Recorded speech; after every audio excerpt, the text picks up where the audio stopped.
much. Good evening and welcome to the June meeting of the Public Works Committee. First of all, let me just say, due to the safer at home order, all committee members are participating virtually. For virtual meetings, committee members will be muted until asked to be heard. When there is a vote, a roll call vote will be conducted. A committee member will be recognized, raise their hand, and state their vote. Committee members are Councilmember Barbara Haynes-Burke, Vice Chair, Councilmember John Larson, Councilmember Annette Scipio, and myself, Jeff McIntosh. Tonight's agenda has 6 items on consent and 2 items on the general. Are there any items on the consent agenda that council members, committee members, or council members would like to pull to discuss? C2. C2. Mr. Chairman, C5, please. John Larson. 5. I sense a trend continuing here. Okay. Okay, would someone like to make a motion to take care of the rest? Move approval for the. I think between Councilmember Larson and Councilmember Scipio, we have a motion and a second. That was right. Councilmember Burke. Oh, okay. All right, great. If I could get the clerk to poll the committee. Councilmember Burke. Yes. Councilmember Larson. Yes. Councilmember Scipio. Yes. Councilmember McIntosh. Yes. All right, that brings us to consent item number 2. Item C2, resolution approving changes in the state highway secondary road system within the existing corporate limits of the city of Winston-Salem located in the East Ward. Mr. Duquesne, can we get a briefing on this, please? Well, first of all, let me ask Councilmember Scipio, is there a specific question or that you have, or do you want to get a briefing? I just needed a briefing so that the residents would know why this is happening. Thank you.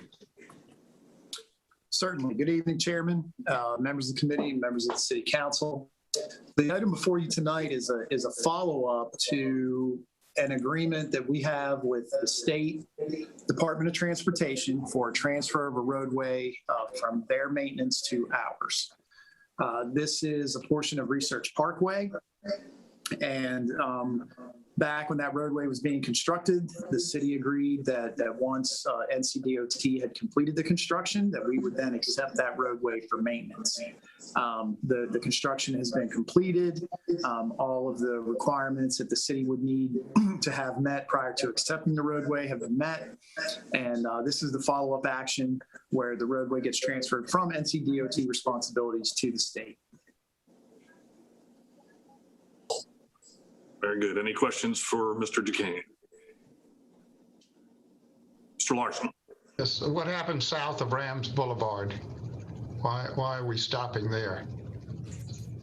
That's an excellent question. So south of Rams Boulevard is either already city-owned or that section is already city-owned. That section along down there was done prior, so that's already been transferred. And I'll double check, Councilmember Larson. You're right. I think I remember that now. Shoot you a note, but that section has already been accepted, and this completes it all the way up through the traffic circle. Thank you. Thank you. Yes, sir. Okay, if there are no further questions, got to get a motion. I move for approval of this item. Second, Burke. Thank you. Clerk can call the roll. Councilmember Burke. Yes. Councilmember Larson. Yes. Councilmember Scipio. Yes. Councilmember McIntosh. Aye. Okay, that brings us to item C5. Item C5, resolution approving the East Don neighborhood traffic calming plan for funding and construction. Councilmember Larson, Yes, I just had a couple quick observations. One is, and maybe Mr. Ring can ask, is this the largest district we've ever done for traffic calming? It's a huge neighborhood and a masterful piece of work. I want to compliment you on pulling the neighborhood together on this. Do they realize, of course, the snowplows are not going to go through their neighborhood?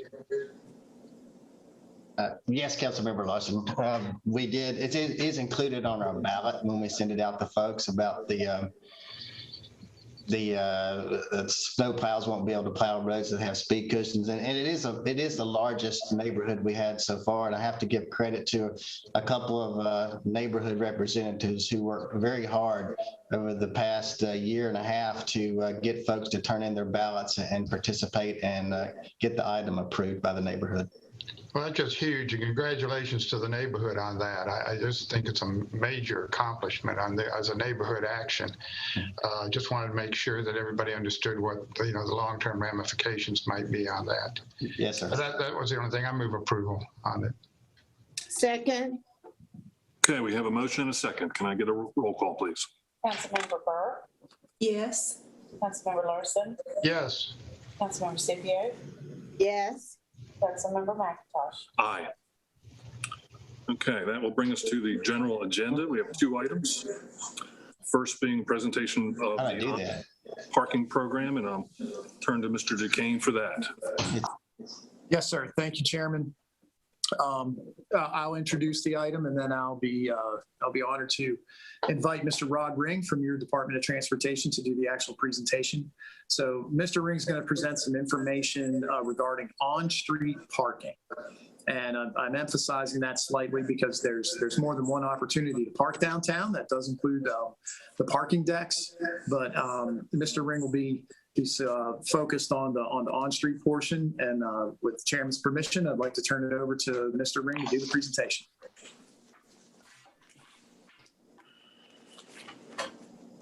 All right. Good evening, Mr. Chairman and council members. Rod Ring with the City of Winston-Salem Department of Transportation. Thanks for giving me the opportunity to give you an update on the current status of our on-street parking program. Meredith, if you could give me the next slide, please. All right, so overview of the on-street parking program. We have about 1,230 on-street parking spaces downtown, not including loading zones, which are typically 15 to 30 minutes. About 550 of these spaces are controlled by single space meters, the typical meters that you're used to seeing when you drop the quarter in and you turn the handle. The newer ones, you don't have to turn the handle because they are electronic. They're not capable of accepting credit card payments, and they're restricted to the specific amount of time that's on the meter. We have about 100 spaces that are controlled by multi-space pay stations. These do accept credit card payments. And the remaining spaces downtown can be typically controlled by signage, meaning 1 to 3 hours is the time limit, and that's enforced by parking enforcement by chalking tires and coming around and issuing violations after the time limit has expired. We currently do not have any pay by phone applications in use. Next slide, please. What are the goals of the parking program? The goals of the program are to encourage the short-term use of on-street parking so our customers visiting downtown businesses and restaurants can find convenient and accessible parking. We like to encourage long-term parkers to park in off-street parking decks and facilities so when our folks coming to the restaurants can pull up to the most convenient spaces and go in and patronize the restaurants and businesses downtown. Next slide. As you can see on your left, that's a typical single space meter with a sign that designates the hours of enforcement and the time restriction. The meter in this case is more or less, it's a timing restriction. The assumption is made that the meter is expired, you've exceeded the 2-hour restriction as posted on the sign. And typically, this short-term parking downtown is 1 to 3 hours at the single space meters. The pay stations that were installed in 2011, they have a tiered rate structure it's a little bit different than how the enforcement takes place. It encourages folks to turn over parking by incrementally increasing the rates. The initial 1 hour is 25 cents, and after that, the rate increases to more than $10 if you pay more than 6 hours, or if you stay for more than 6 hours. It's a little bit different with the pay stations because you're allowed to pay up front. The pay stations gives that flexibility, and it allows people to choose the amount of time that works for them, not just what's stated on the parking sign. And next slide. Parking enforcement, as you see on the picture, that's one of our parking enforcement scooters. We have 3 parking enforcement officers who work Monday through Friday, 8 to 5.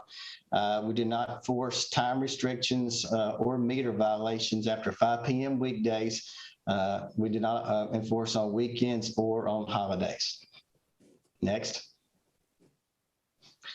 So just as a comparison to cities around Winston-Salem, you can see that the rates for other cities range from 75 cents per hour up to $1.75 per hour. These other cities are currently using pay-by-phone applications such as Passport Parking, and there's a Park Mobile, I believe, Park Mobile is used by the city of Chapel Hill. Next. All right, so the pay-by-phone apps, we've surveyed other municipalities and determined that Passport and Park Mobile are the 2 providers used the most often. Both offer comparable services which allow customers to pay the required parking fee by either using a toll-free number or a smartphone application.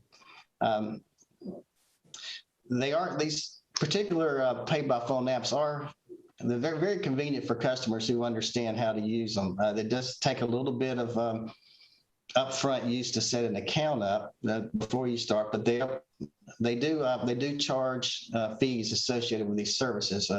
Typically, it's a 35-cent per transaction convenience fee, and then there is also credit card processing fees through the provider that can be as much as 33% per transaction plus 2.9% of the charge. As I put here for an example, a customer uses a credit card to pay a $1 parking fee. The convenience fee along with the credit card fee could be as much as 75 or 73 cents per transaction. Next slide. So who pays the fees? The convenience fee along with the credit card fee can be paid by the municipality or passed along to the customer. If the municipality absorbs the fee, then the parking rate must be sufficient to cover the additional expenses. And talking to other cities and looking at what they do, their rates are high enough to cover those fees, and so they typically don't pass on any fees to the customer. It's included in the parking rate as stated on the typical sign. Advantages from pay-by-phone apps, and this is where it gets interesting. You do have the ability to pay quickly through a smartphone or a toll-free number. The customer can set an account up. They can get texts or emails to alert them when their time is expiring. They have the ability to add time as needed. And the pay-by-phone apps also integrate into other parking technologies. Specifically, there's some new technologies that are becoming more favorable that allow folks to find out where the available parking spaces are. That helps a lot of folks to go right to an open space versus driving around and looking for an open space. And another advantage of the pay-by-phone apps is there's really no investment in new hardware, such as pay stations and meters. It's typically assigned with the information on the sign. Next slide. What are the disadvantages of pay-by-phone apps? One of the biggest, I think, is the inability of customers to interact with familiar technologies such as meters. A lot of folks are familiar with walking up to a meter, dropping change in, and turning the handle or watching the flag move up the green. Not all customers are familiar with how to call and set up an account. It does take a little bit of effort to set up an account, and typically it's done prior to arriving at a location, but it doesn't have to be. And then another big downside is not all customers own smartphones. You can just use a flip phone or other device just to call, but the app is easier to use, and a lot of folks find that are technologically savvy very convenient. Next slide. All right, so upgrading our current parking equipment. The pay stations are capable of accepting cash, coin, and credit cards, as well as other forms of payment, such as pay by phone. They are expensive, though. The cost of a new pay station is about $15,000 per pay station. The existing single space meters on the street are about 550 of them are not capable of accepting credit card payments. Credit card capabilities will require replacement of each of the single space meters with a modern single space meter or a pay station. The typical cost to replace a single space meter to give us the capability of taking credit card payments is about $1,000 for the meter with a monthly monitoring fee of about $5 a month plus the credit card clearing fees for card swipes. Next slide. All right, so that was quick, and I'm sure there'll be some questions, so I'll be happy to answer any questions from anyone. This is an information item, but I'd like to hear thoughts and questions from committee members or other council members. Councilmember Larson. Councilmember Mundy next. Rod, thank you very much. I think this has been on a lot of people's minds over the course of the last several years. Do you have a couple questions? Do you have a rate differential between deck parking and on-street parking as to use the 25-cent charge per hour for at the meter on the curb? What do we discount getting into a parking deck? Our current rate structure at the two parking decks that we own with, which is 6 Cherry Trade and 4th and Church, it's $1 per hour with a $9 daily max in a 24-hour period. A little cheaper maybe for long-term parking. It's cheaper to be on the street than it is to move off street as our rate structure is on the street right now. Short-term parking. Mm-hmm. What about how many handicap parking spaces do you think we have at this point? Any estimate on those? 1, 2, 3, 4. I think we have about 6 signed handicap spaces downtown now. And they're individually metered at this point. No, we don't put meters at the handicap spaces. State law provides that you can park at any handicap space without observing any time restriction, and we've never charged folks that put their handicap placard up typically. Mm-hmm. What is the enforcement mechanism for the telephone or system of? I mean, how does the meter enforcement people know that you've paid a certain amount of money to park in that location if they don't have the little flag sitting on the Sure. It's actually really simple. There's an app. The app integrates on a smartphone. Our enforcement officers can go around. It will tell them if a space is paid for. It'll actually even direct them to spaces that have expired. And if there's a car there, they know there's a violation. So GPS mapping, basically. Yes. Is what it is. Real-time. Real-time mapping. Thank you. Councilmember Mundy, and then Councilmember Scipio. Thank you. Rod, I think you just answered my question.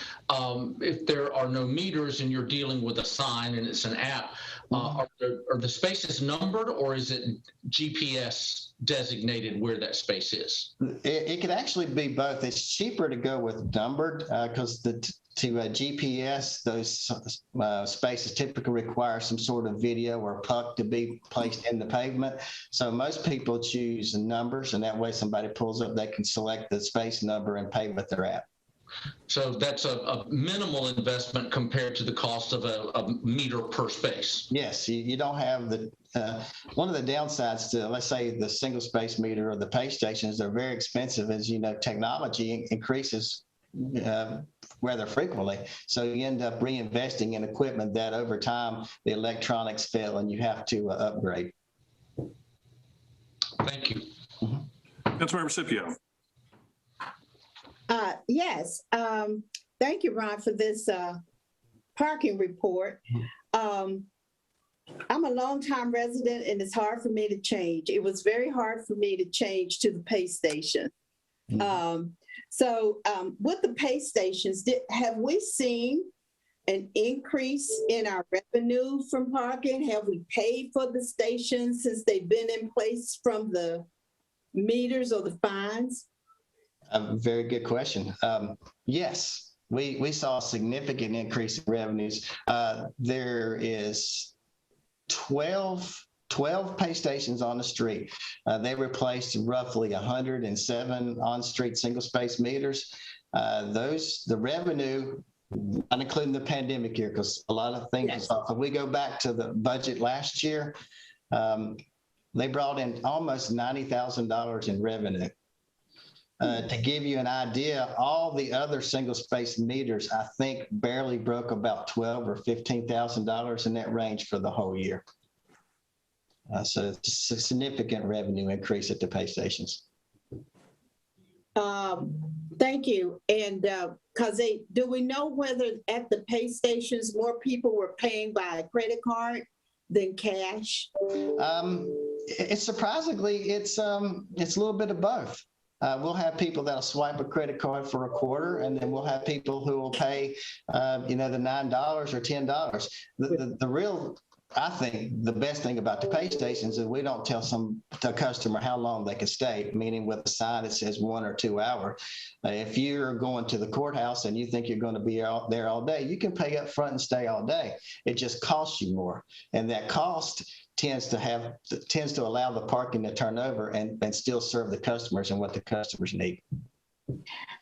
I was looking at the report, and I know we don't like change, but I see our contemporary cities their parking is up to $150, mostly. And I don't think we've increased our parking. I don't know when we've increased it from a quarter. But I'm wondering if we need to be thinking of increasing the cost to park downtown to generate more revenue and to have people turning over those spaces more, because I think people take advantage of the low parking rate and park all day on the streets. I know we have some streets you can park up to 8 hours. Yes, there's a few. Yeah. And so now if we went to the app, the parking with the app thing, do we have to get new phones for our parking meter people or not? Or they can use our current city phones that they have? They could use the current phones. We're actually transitioning from the ticketers, they're task-based handhelds that are no longer supported by the manufacturer. So we're moving to a cell phone, just an Android phone application, just like you'd have on your phone with a belt printer. So we're in the process of doing that now anyway. Okay. Would we need any additional software to handle the pay app? No, that's provided by the vendors. Okay. Thank you. You're welcome. Councilmember Burke. And you're muted.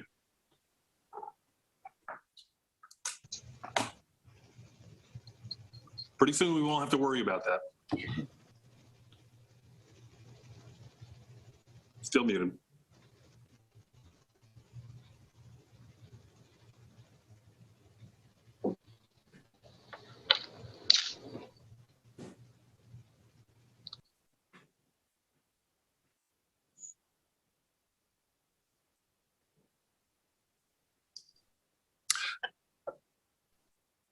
Okay, while we're waiting, I thought I'd throw out a few thoughts, and when Councilmember Burke comes back, we'll entertain her questions. First of all, the purpose behind this is to come up with a more cohesive, coherent, fair, efficient, modern parking system downtown. We're in a similar place where we were with our bus routing system a couple of years ago, where there has never, to my knowledge, been a concerted effort to really take a global look at our downtown parking. It's been very piecemeal. And so, as Councilmember Scipio said, our system gets abused because it's so cheap. And so you get office workers who will run down and feed the meter. And so they're paying 25 cents per hour. And retail establishments, certainly not during COVID, but retail establishments complain about not having a space in front of their business for someone to park in. So those are some of the goals in addressing this. Councilmember Burke, you're back, and would you like to ask your question now? Yes, I apologize. I have no idea what happened, but I have two questions, Mr. Ring. First of all, thank you for this presentation. And my first question is about the single space meters. If we replace them with pay station meters, what will we do with the single space meters? Will we be able to sell them? Unfortunately, we are so far behind with the technology at our single space meters that nobody would want them. Basically, they're scrap aluminum at that time, or folks who like souvenirs possibly. But as far as using them for other municipalities, we have some mechanical meters, about 200 of them that they don't even make parts for anymore. Okay. And my second question, I know now when I'm downtown, I have noticed that the parking enforcement officers stop around 3 o'clock. And in your presentation, you did say that they would work from 8 until 5. Are they stopping at 3, or is it just that where I've been, that's that they stopped a little early? They don't stop. They don't go all the way to 5. They have to come in the office. Their handhelds now aren't real time, so they have to take turns downloading their tickets for the day. And they also have to return phone calls from folks who may question why they got a violation, or maybe there was a broken meter that we didn't know about. So they're handling those service requests daily as well. Okay, because I'm a little concerned. I want to make sure that we're picking up as much of the revenue as we can for our city. So thank you. You're welcome. Councilmember Mundy. I saw you had your I hand. was just going to say that my hometown of Aiken, South Carolina, did away with meters before I moved here, and I moved here in 1987. They went to free parking all the time, and every single one of those meters sold as souvenirs. So I think you're selling yourself a little short, Mr. Ring. I think you can sell the majority of those parking meters as souvenirs. Great. One thing I can tell you is we're not going to all free parking. There's a great book that came out several years ago called The High Cost of Free Parking, and I firmly believe that it provides lots of disincentives. So I've got a question about the technology that I saw in Wilmington a couple of months ago. Wilmington uses meters, they're single space meters, and they allow you to pay by credit card, pay by coin, or pay by phone app. And I'm wondering if we can look at those and get those costed out. Secondly, my understanding from the presentation is that if we go with a vendor, the vendor picks up the cost of the hardware coming in. Is that on single space, or is that just on kiosks? That's on the pay by phone app. That's a free app provided to anyone. When you start looking at single space meters, there's some back office support that you pay yearly maintenance fees on for support. It's not as expensive as buying the pay station. Like our pay stations now, they are capable of integrating with pay by phone. It's just a matter of changing a little bit of the programming. Not terribly expensive at all. I know staff has come up with the figures before, but I think the rest of the committee would probably like to see what we're looking at for an initial outlay if we're going to go any one of these routes. So an initial outlay and a time for payback. So if we're going to go single station, single space meters, how much would it cost us? How quickly would we make that back? I would assume, let me just say myself, and I think most people don't like kiosks. Right? They don't like to have to get out of their car and then figure out, okay, where do I got to go? Where do I have to go to pay? I just witnessed it with people. And so if my preference, if the financials are roughly equal, will be to not do that. With some GPS abilities for staff to enforce, I do think it would be wise of us to increase our hours. I think we're leaving money on the table, especially on weeknights, weekend nights, downtown. I think the ability for us to charge will increase as the population downtown increases, which it obviously is. And I've said this before, this downtown parking is the one place that I think the general population of Winston-Salem subsidizes downtown. It's a money-losing operation, and in my opinion, we should be able to support parking with the cost of parking with the people who actually come downtown and use it. I don't, however, think we can jump from where we are now at 25 cents an hour to $1.50 an hour. I think we have to get there gradually, and I would like to get there gradually. So I'll be looking to committee members and council members, not necessarily this evening, but to talk about what that gradual increase looks like. Do we go to 50 cents first? Do we go to 75 cents first? Knowing that that affects our payback period for any capital outlay that we have to do. Let's see. That's about all I've got for now. And the staff want to make any more comments or any other questions from council? This is an information item, so we'll, if you've got information you want from staff to come back to us with, that'd be great. Councilmember Scipio. With the pay stations, are we paying 25 cents an hour, or is it a little more? I'm thinking it was a little more. It's a tiered structure. The first hour is 25 cents, and then it increases to a maximum of $10 an hour for 6 or more hours.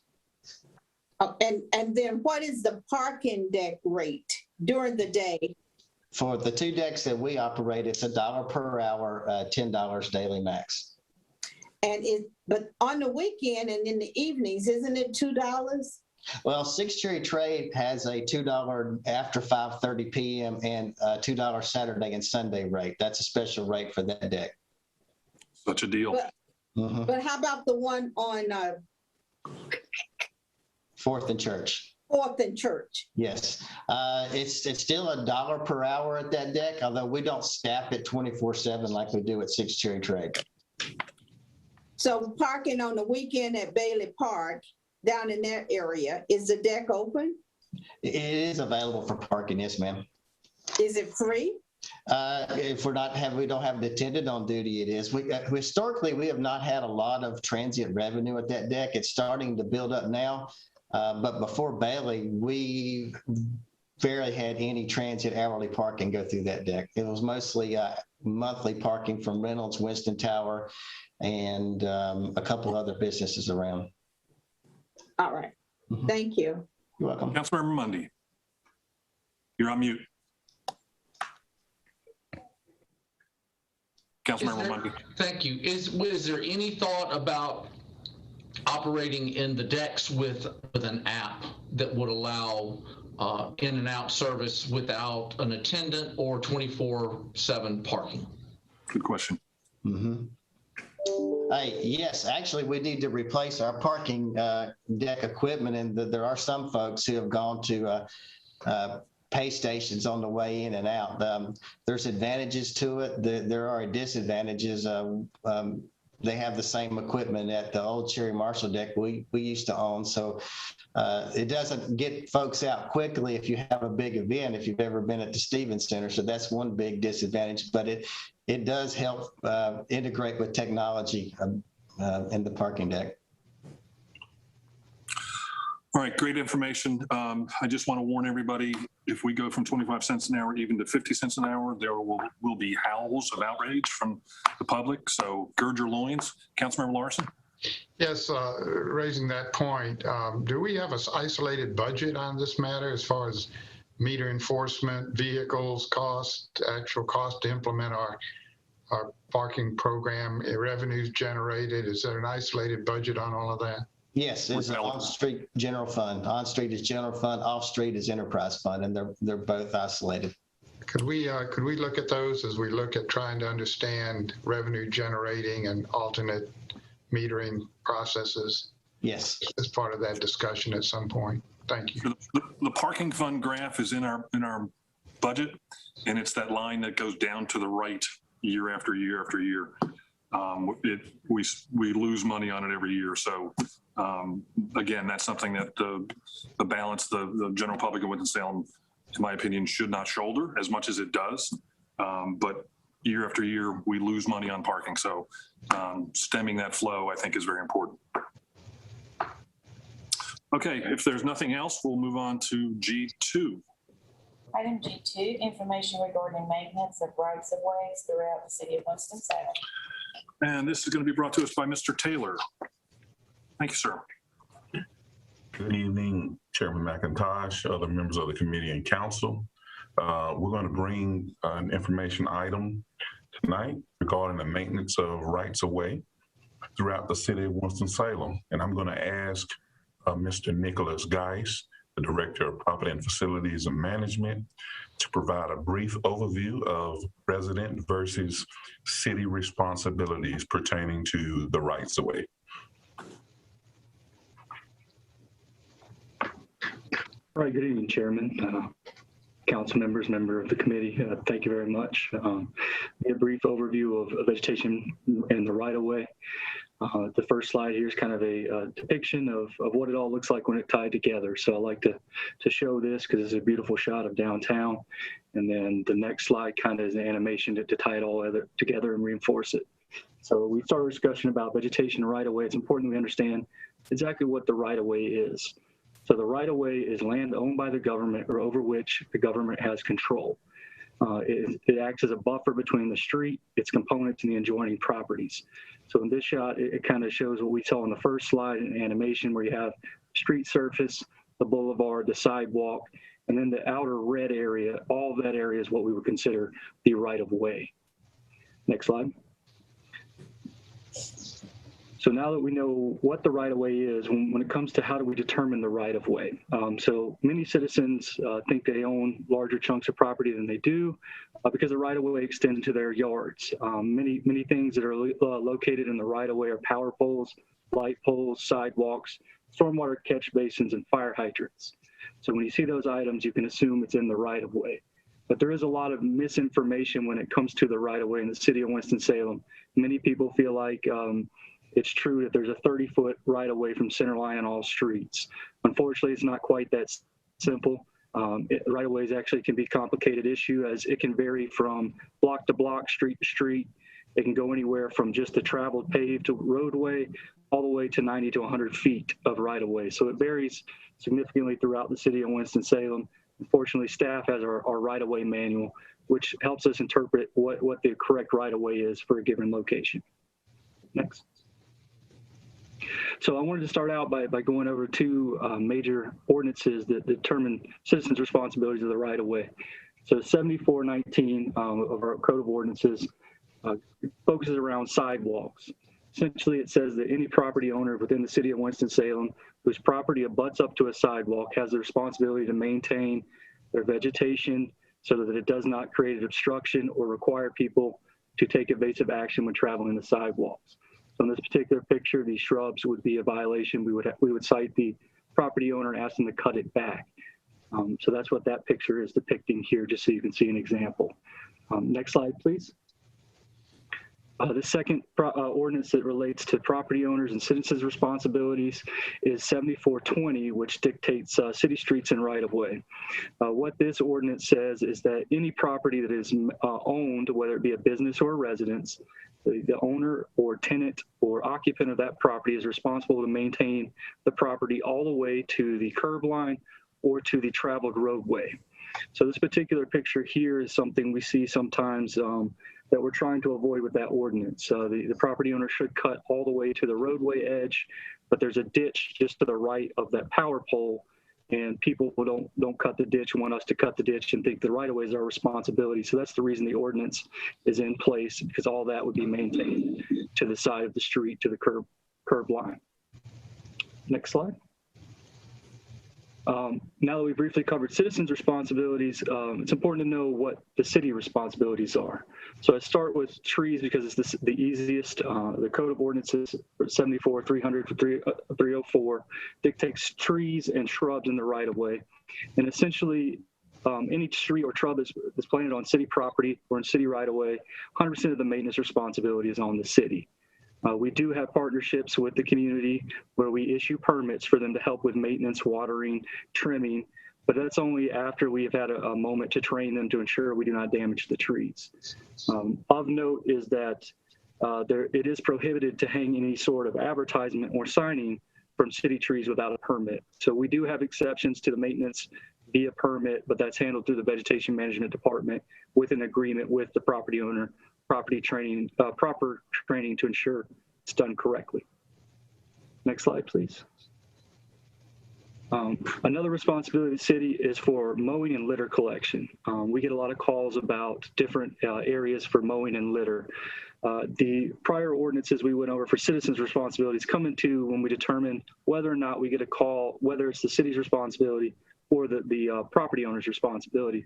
So we do have mowing and litter routes that encompass the entire city. The mowing routes are seasonal, of course. They're March through October.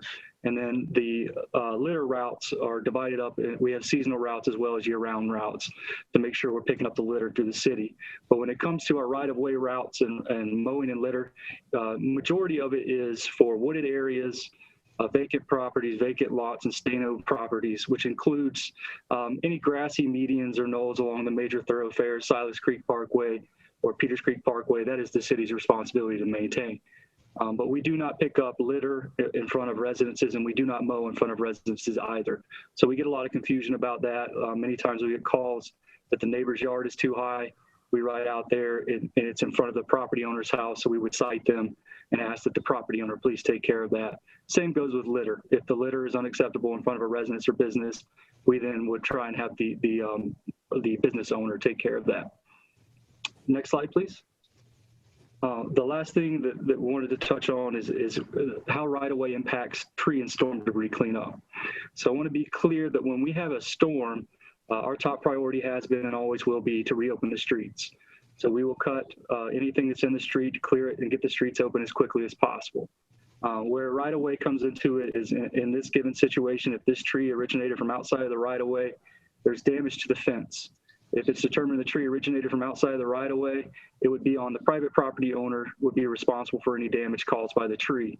If it was a city tree, then the city would be liable for any damages. It also impacts how we handle post-storm cleanup.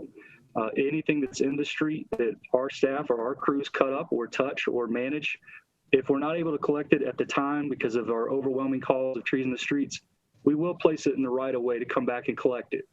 If it's a private tree, anything we manage as a courtesy to the citizens, we come back and pick up.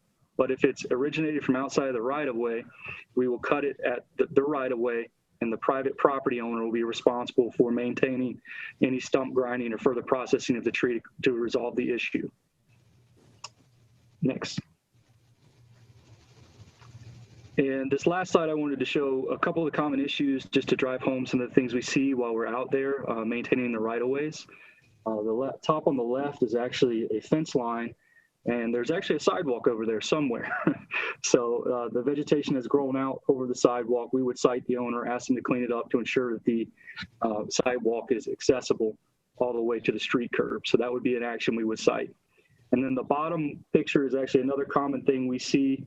It's a fence line on the backside of a property. People often put up fences all around their property and think wherever the fence terminates, that's where I have to stop maintaining. That's incorrect. As the ordinances we covered earlier, they're still responsible for going all the way over the curb line to this traveled roadway. So this is a violation as well that we would cite and send to the property owner, even though it's on the backside of their property. In the center here, this is a special one we see often. This is actually an entryway to a development. And along these developments, many times the developers come in and they put up these decorative fences that look real pretty to say you're at my development. Oftentimes people get confused because that fence line is there. They think the property line ends there. In this particular case, that is not the case. The area there to the right of that fence is actually the property of the homeowners association. So they are responsible for maintaining that all the way up to the traveled roadway. So our crews would not mow here. And it becomes a problem when those fences are put on arbitrary areas in the middle of a property line. The property owner doesn't understand sometimes that they have to go further in their maintenance. So that's a common one we have, where we have to follow up with homeowner associations or property owners associations to maintain portions of entryways into different developments. And finally, the one on the right is just to show some issues we have fulfilling our duties on those areas there that are obstructed. Are actually we are responsible for that right-of-way maintenance, but due to the legal dumping, we are not able to do that. So we would reach out to our cohorts at the CDD, ask for their assistance cleaning up the issues, and we would probably catch that and knock it down once we're able to. Another interesting thing that as far as obstruction goes is there's a property that is not owned on one side of the street. It's not infrequent that the person will place their brush or their debris on the opposite side of the street we are responsible for, which impedes our efforts to maintain the right-of-ways. And we would wait for sanitation to provide collection for that issue and come back through and maintain the right-of-ways. But I wanted to keep the presentation very brief and allow you any questions or comments. Thank you, Mr. Geis. Right away is not a clear-cut issue as most people probably think. Have I got questions or comments from the committee? Councilmember Scipio. Thank you. I always love to hear about what our responsibilities are and what they aren't. Back on slide number 6, Mr. Geis, can you go to that one? That one was really informative, I think. You could put that up.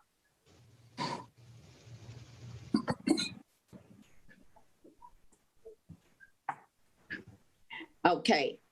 On this slide, you said the trees would be the responsibility of the city to spray and prune and remove them. But am I correct? The grass in that little area on both sides of the sidewalk would be the residents' responsibility to maintain. Yes, ma'am. If the properties are owned and occupied, it would be the residents' responsibilities. The grass all the way to the street. Yes, ma'am. Okay, that's what I think a lot of people don't know that the grass, that they're responsible for the grass all the way to the street, regardless. And I wonder, how do we get that out to the community so they'll, know their responsibility? We can certainly work on that from our end to do a campaign to educate further there for. As with so many things, the most difficult part of our job is communicating these things to the public. Councilmember Mundy. Do you think it would benefit us to educate realtors, since a lot of first-time home buyers don't necessarily know what their responsibilities are or look to their realtor to tell them where their property lines end, in addition to a campaign to the general public? Yes, sir, that'd be beneficial. We try and keep an eye on things like that to help the neighbors out. So when we notice a home has gone up for sale, if it doesn't sell for an extended period of time, we often will courteously mow that right away when we're on our routes, just so they don't have an issue with selling the property. But I think that would be a good educational piece. And Mr. Mundy, I can certainly ask the local Realtors Association to, they do learn at lunch sessions fairly often, and to include this as an item to just raise people's awareness. Councilmember Burke. Yes, thank you, Mr. Geis. I wanted to ask about slide number 9, the fence and the vegetation that is growing both on the inside and outside of the fence. How many feet from the fence going to the street do you estimate we're looking at? How many feet from the fence in the slide to the street? Yes. Are you talking about the bottom slide picture or the top picture? The bottom picture. That one, if I'm correct, is probably 2 to 3 feet. Okay. Is there a number, a magic number, where if it is a fence in a property owner's yard and they have vegetation growing on the outside of the fence going toward the street, is there a number where that vegetation no longer becomes the responsibility of the property owner? No, ma'am. The ordinances go from the street. So anything from the street for a property owner is required.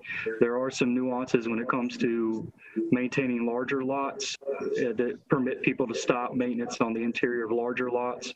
But on residential and business lots, it's from the street line forward. Thank you. Thank you. Councilmember Larson. It's sort of two questions that this is a little off topic maybe, but sidewalk maintenance fitting into this right-of-way question and repair. and maintenance of sidewalks. Whose world does that live in? Keith Huff. Yeah, and what is the owner's responsibility in sidewalk maintenance? Maybe we can have Mr. Duquesne speak to that. Good evening again, Chairman, members of the committee and council. And Mr. Taylor is more than welcome to jump in here too, but we sort of share sidewalks between DOT and TFO. So if the sidewalk's in the right of way, typically the maintenance of that sidewalk, other than say snow removal in front of the property, is the responsibility of the city. So if it needs to be repaired, if it's uneven, is creating a hazard, that requires a call to the city, and then our traffic field operations staff come out and handle those issues. Okay. And I think one of the more difficult things we have is that grassy strip between the curb line and the sidewalks, which I think Council Member Annette Scipio brought up. And particularly the maintenance that goes along of edging that curb line if that grass is growing over the curb itself. And do we have any capability, as this part of the education program, of trying to keep the grass from growing over the curb line and into the streets and things like that? I mean, I noticed you drive down several of our streets, particularly Walltown, what have you, and you see that those grassy areas are not being maintained and are in fact are really growing into the street itself. Our course of action for that is a 10-day notice for the property owner to correct. And if it's not corrected, then city will take care of that and bill the property owner. I think it's really important, that discussion of making sure property owners understand that that edge line goes right to the curb line, and the maintenance of that grassy strip, mowing, edging, keeping that up is their responsibility. Trash pickup, all of that seems to be a fire zone that's oftentimes neglected. Sure. Councilmember Mundy. Are these violations issued on a complaint-driven basis, or are our inspectors actively looking for violations? It's both. We don't have inspectors, but we have field crews, field staff, and when they observe violations, they take preventive action to make sure they correct it, especially if it's a site distance or blocking signage or access to a sidewalk. Those are our priorities to correct. Thank you. Sure. Okay, anything else from committee members or council?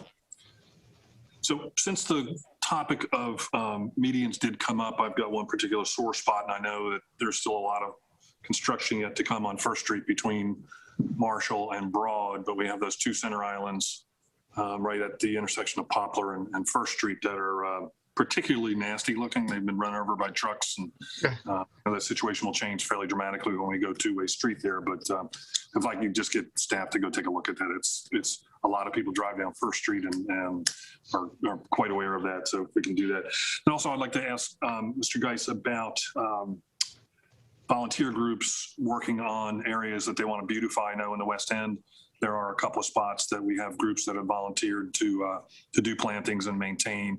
And as long as we're educating the public, I'd like to make sure that folks are aware that that opportunity exists, so that we get more flowers in the ground and get maybe a couple extra trees planted or whatever. Who should somebody contact if they have an affinity group that they want to do that kind of thing with? The Vegetation Management Department, Keith Finch, can oversee all of that and handle that community outreach with those groups. Great. So as we're doing education, I'd like to make sure that we include that tidbit in there so we can maybe get a little more bang for our buck. Yes, sir. Okay, Councilmember Scipio. Just thought of another question that I like a lot of clarity. We've got vegetation management, and then we have, I think, recreation management. They do vegetation, and then we've got code enforcement or something like that. Where does one group start and the other one stops? That is a great question. So vegetation management is responsible for maintaining the grassy areas, flower beds of the parks and through the city. Anything outside of the mowing and general upkeep and maintenance at the facilities would fall under recreation maintenance. But mowing, flowers, flower beds, shrubs, trees, that's vegetation management concern. Operations, emptying trash, and things that specifically deal with recreation is kind of the dividing line there. Okay. Do you ever give educational programs to residents on what they should be planting in their yards to make them easy to maintain, and what's generic in the community or anything like that as vegetation management? We get a lot of calls from citizens about that, and we have approved planning lists that we use for city when we do plannings. We share that with them, and that's basically local species that are viable and have a high survival rate. And depending on the objective of what the citizen is looking for, we communicate that with them. Sounds like a great topic for some neighborhood meetings. And I'm sure vegetation management would be happy to come out and do some education around that. Yes, sir. Councilmember Larson. Who handles kudzu abatement? That's vegetation management. And so along the Strollway, for example, in the South Ward and around Molly Lights Crossing, kudzu has gotten to be a huge infestation in that area. Do we have a separate line for that, or how is that being handled as far as residents requesting support in dealing with kudzu abatement? Most of our kudzu issues come in through service requests. When we get those, our urban forestry crew will go out and take a look at that and do a corrective action. So we'll add that to our list as well. Councilmember Larson, take a look at it. Could you take a look at Molly Lights Crossing for me? Yes, sir. Okay, I think that about wraps it up. Mr. Geist, that was very educational. Thank you so much. I think we've probably come up with a few work items for your list, so bear with us. But I think it's important to get that information out so that people are aware it's not a clear-cut situation, and I think whatever we can do to educate people will be greatly appreciated. All right, I've got nothing else on my agenda unless there are any items from council or committee members. Seeing none, we stand adjourned, and we'll see you all in August at the next Public Works Committee meeting.